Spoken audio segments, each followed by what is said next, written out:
ফ্যাসিস্টদের কোনো সহযোগী ছিল কিনা, এই প্রশ্ন জাতির বাংলা হয়েছে। প্রধান উপদেষ্টার বক্তব্য বা যারা সেখানে কথা বলেছেন, আমাদের আজকের আলোচকরাও বলেছেন, ওসমানের খুনিদের বিচার এবং গ্রেফতার সম্পর্কে সুনির্দিষ্ট কোনো বক্তব্য সরকারের পক্ষ থেকে বলা হয়নি। এটা জাতির কাছে প্রশ্ন।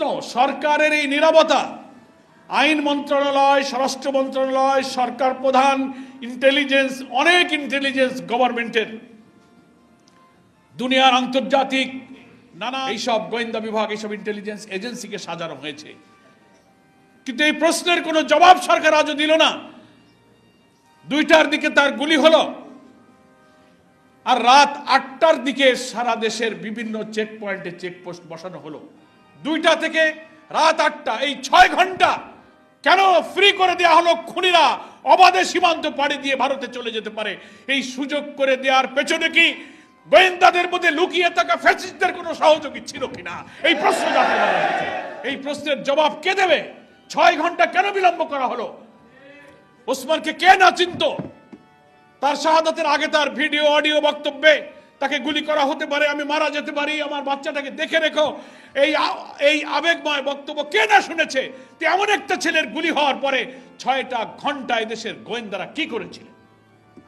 আমরা যেটা তথ্য পেয়েছি, রাত 8টার পর থেকে বিভিন্ন চেকপোস্টে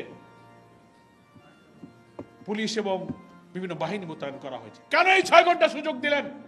তাহলে তো জাতির একথা বিশ্বাস করার সুযোগ আছে যে গোয়েন্দাদের অভ্যন্তরে লুকিয়ে থাকা আধিপত্যবাদের দালালরা চেয়েছিল এই খুনিরা নিরাপদে পালিয়ে যাক।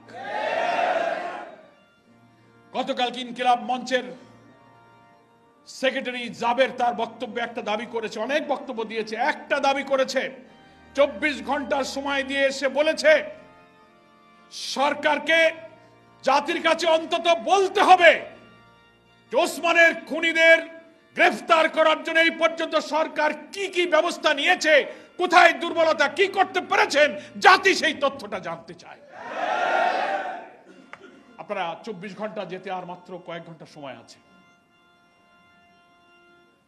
ইনকিলাব মঞ্চের এই দাবির সাথে আমরা আজকে জামাত ইসলামী প্রকৃত খুনিদের গ্রেফতারের ব্যাপারে অন্তর্বর্তীকালীন সরকার কি পদক্ষেপ নিয়েছে, কেন ব্যর্থ হয়েছে, কারা অবহেলা করেছে, কি পদক্ষেপ নিচ্ছেন, আপনারা জাতির সামনে আপনাদের এই বক্তব্য তুলে ধরুন। যদি তা না ধরেন তাহলে এই বিশ্বাসে জাতি করবে যারা ওসমানকে খুন করেছে, ওসমানের খুনিদের পালিয়ে যেতে, তার সহযোগীদেরকে প্রশ্রয় দিতে প্রশাসনের মধ্যে ফ্যাসিস্টদের সেই সব সহযোগীরা লুকিয়ে আছে। আপনারা দেখেও জেনেও না জানার, না দেখার ভান করছেন। এই বিশ্বাস এই জাতি করবে।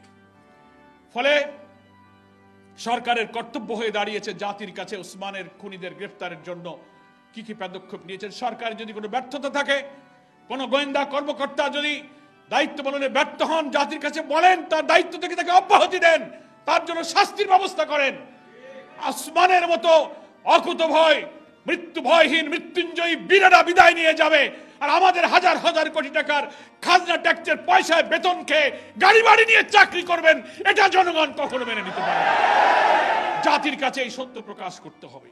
যে প্রতিশ্রুতি দিয়েছেন যে প্রিয় হাদি, আমরা তোমাকে বিদায় জানাতে আসিনি, আমরা তোমার কাছে শপথ নিতে এসেছি, ওয়াদা করতে এসেছি।